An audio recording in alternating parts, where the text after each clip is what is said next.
Yeah. Let me size myself up here. Just give me a couple. You guys can relax. Yeah. Just keep talking. Yeah. So it's a volunteer effort. This is a multi-million-dollar project, and it Right.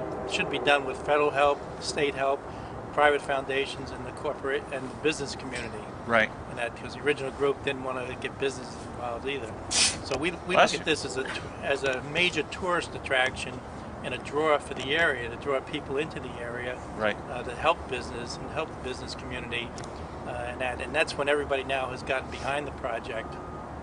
And the Dyson Foundation is helping us with the funding, but we also have a federal grant Right. for $874,000 Wow. through Congressman Hinch's office, Uh-huh. and we're working to get New York State to take this as a park for the community. A unique park. And to contribute financially to it too.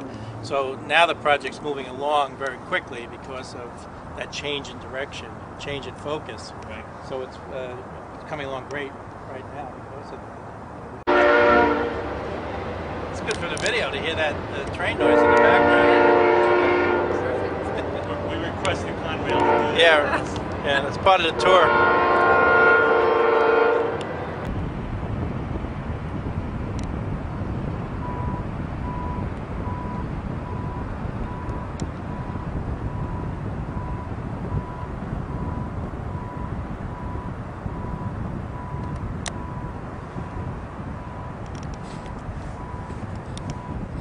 State has agreed that it should be a park. Right. And we're working on the financing for them, how much they can contribute towards construction.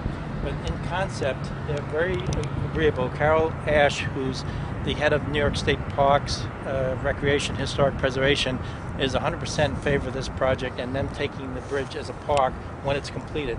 They don't want to build it, and that's what the Dyson Foundation is helping us raise the funds to build it. But once it's completed, it would become probably one of the best state parks in the state, and we think it would be a world-famous tourist attraction for the Hudson Valley. And this would put the Hudson Valley on the map, like Niagara Falls. Sure. We're in the design phase right now, and we have a committee that's trying to come up with all different ideas. We haven't talked about solar panels, but we've talked about glass panels so people can see the structure of the bridge. Underneath, we've talked about lighting so it could be open 24 hours a day, and other amenities. Historic, definitely want historic interpretation areas because the bridge is very historic. It was the longest bridge in the world when it was built, and as a pedestrian walkway, it will be the longest dedicated pedestrian walkway bridge in the world. So we think it has a great history, and we want to tell the historic history of this bridge. It's on the national and the state historic registers, and for history's sake alone, the bridge should be saved because it played an important part in the growth of this country. When the Hudson River is very deep and wide, and it was a barrier to transportation between New England and the West. And when the bridge was opened, it now tied the country together and was very busy with trains crossing in both directions. The piers under the river go down 120 feet. And Bob, hear this part of the story. There's 4 piers in the river. What you see is just the top of the pier. They go down 120 feet. So they're the equivalent of 4 12-story buildings under this bridge. And it was done in 1888 by hand.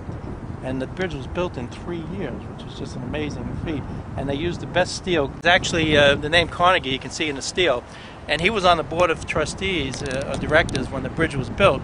And he used the best steel that they could make because he knew trains were going to cross it. And that's why this bridge was overbuilt, and it was built to last forever, because he was an investor in the project. And there was another fellow from Boston who was also at a steel factory, and he was an investor too.